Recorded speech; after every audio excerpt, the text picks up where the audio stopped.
Boa tarde, terceiro ano. Então, a prof vai pegar um negócio que caiu aqui no chão. Continuando ciências. Nossa segunda parte da nossa aula, né? Do dia 8/10, ok? Então, a página de ciências é a página 32, 33, 34.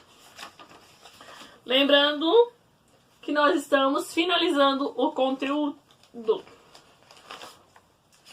Em ciências, a gente falou um pouquinho sobre... O professor sempre gosta de retomar os títulos, que é mais fácil de a gente se encontrar, né? A água no planeta e o solo no planeta. Lembrando, né, o nosso planeta é composto mais por água salgada do que por água doce, né? A água doce se faz necessário economizar, preservar, né? A água doce que a gente pode consumir se chama água potável, né? Que é própria para o consumo.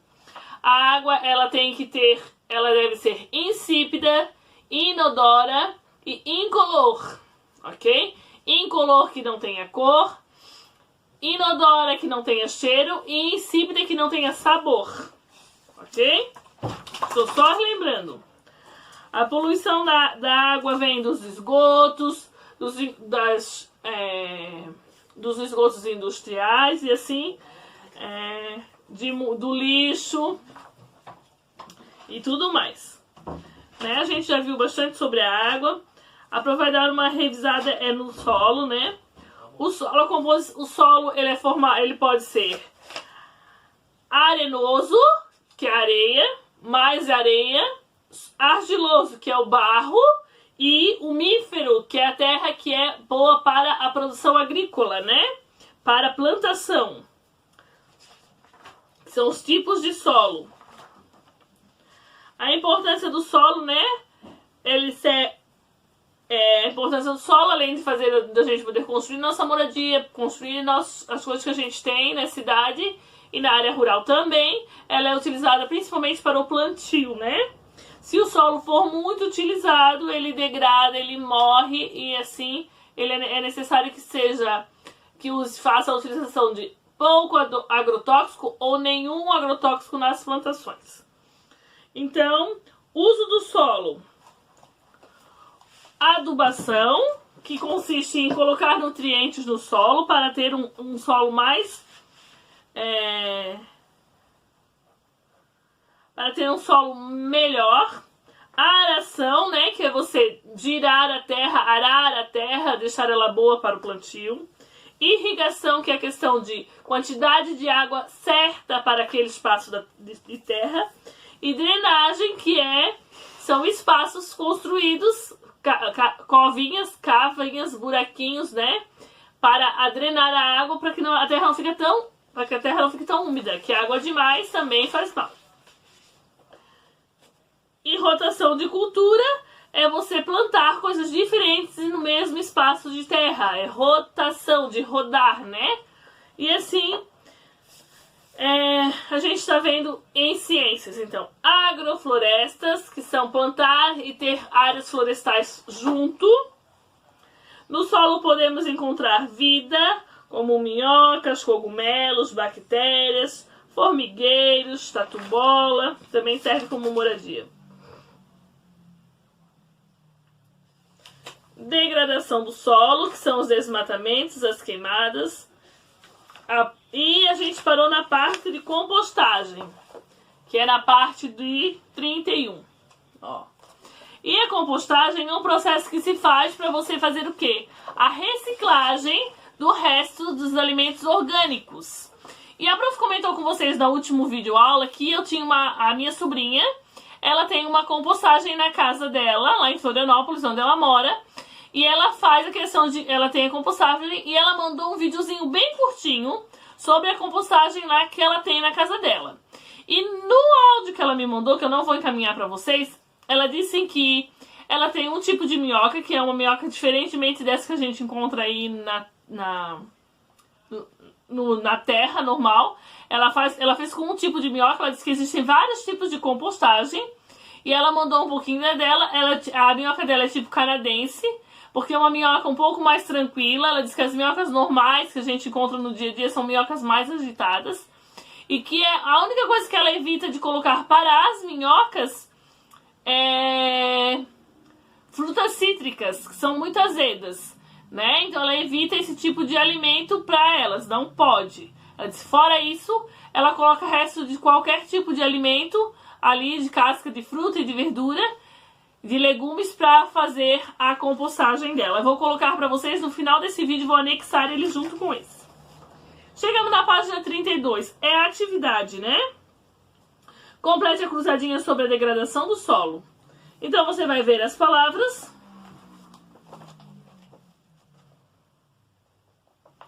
Processo que retira a cobertura vegetal deixada no solo.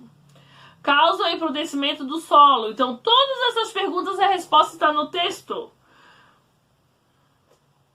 Então, página 32 e 33 é atividade. Eu não vou fazer, vou deixar para vocês, ok? Página 34. Agora eu sei. O solo é onde as plantas se desenvolvem. Ela também serve de abrigo para muitos seres vivos que vivem em seu interior e sobre ele. O processo de formação do solo percorre da seguinte maneira: água de ação da chuva, vento e mudanças de temperatura que peguem nas rochas do tempo, solo, água, ar, fragmentos de rochas e restos de seres vivos. É a composição do solo. O que ele é composto, né? De água, de ar, de fragmentos de rochas e restos de seres vivos. Dependendo da qualidade de cada componente, o solo pode ser classificado como arenoso, argiloso e umífero. Algumas atividades como a agricultura, decomposição do lixo, desmatamentos, queimadas e construções das cidades podem danificar o solo. Para conservar o solo é importante manter a vegetação, manter sua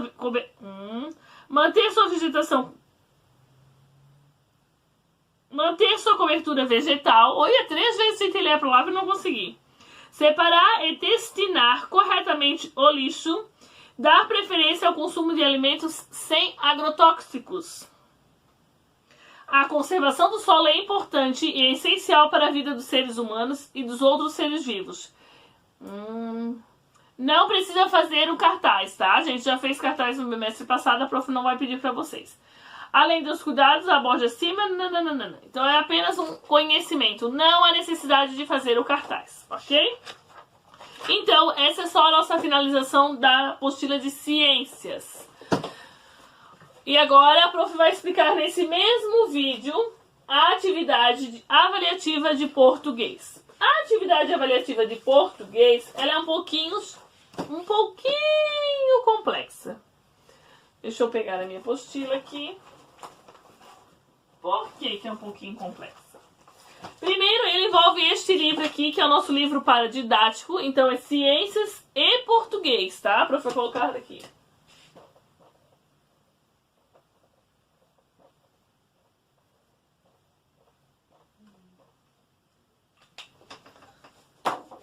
O livro é Festa no Céu. O que acontece com esse livro? Esse é o nosso segundo livro paradidático.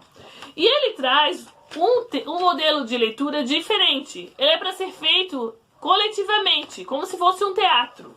Ele traz um modelo onde aparece. Esse livro é de Maria Viana, ilustração Matheus Rios. Festa no Céu. Ó, então na página... Deixa eu ver que página que é essa. Página de número 9, que não está... personagens que formam a ordem. Então ele traz o senhor Alfaiate, a Dona Helena, o Quero-Quero, o Bem-te-vi, o Canário, o Mestre Sapo, Dom Urubu e São Pedro. É uma peça de teatro para 4 momentos, 4 atos. Então ele traz toda dividida assim, ó. Primeiro ato, cenário, um grande painel de tecido mostrando uma pequena vila em casas. Então ele demonstra para você não somente a história, ele traz para você todo o enredo, toda a formação de como você faria um teatro, como deverá ser o cenário, qual é o primeiro personagem, que é a Dona Helena, qual é o segundo personagem, que é o senhor Alfaiate, e as falas deles. Então, eu vou gravar a leitura dele fazendo somente o quê? A leitura da história. Eu não vou ler o cenário inteiro, não vou ler. Qual é a ideia que eu quero de vocês? O trabalho, vocês vão ter que me apresentar um cenário e quais são os personagens. Se você tem um narrador na história, você não tem. Então, prof, eu preciso fazer vários cenários? Não. Você vai colocar, minha história irá acontecer no cenário. Aí você vai me descrever se é numa floresta, o que compõe essa floresta, se é numa casa, se é num quarto. Quem são os personagens da sua história? Então, é um passo a passo. Deixa eu subir aqui a câmera para mim poder explicar para vocês o trabalho. Então, vamos lá. Vou apagar aqui, que meu apagador está horrível. Então, o que eu quero desse trabalho? Primeiro, você vai descrever o cenário. Como se você fosse realmente fazer aquilo ali de verdade. Segundo, os personagens. Terceiro, a história em si. Ok? Então, isso vai ser para as duas disciplinas. Por quê? Porque na apostila de arte, lá na página de número 16, 17, ele está pedindo assim, ó, monte um espetáculo. E não tem como a gente montar um espetáculo porque a gente não está junto. Aí ele pede aqui, ó, cenário. Então, o que a prof fez? Eu troquei para esse trabalho de matemática e português. E vou trazer o livro para vocês verem, para vocês terem uma ideia de como é para descrever o cenário, como é para descrever quem são os personagens e como é para você descrever a história. Prof, é para copiar a história desse livro? Não. O livro é para você fazer a leitura e ter uma base de como é para fazer o trabalho. Então, de novo, você vai ter que escrever para mim qual vai ser o cenário da sua história, escrever para mim quem são os personagens da sua história e depois você vai escrever a história em si. Ok? Ele não é facinho, é bem complicado, é mais dificilzinho, mas vocês vão conseguir sem nenhum problema. Certo? Então, ó, beijinhos, até amanhã, sexta-feira, a nossa última aula da semana.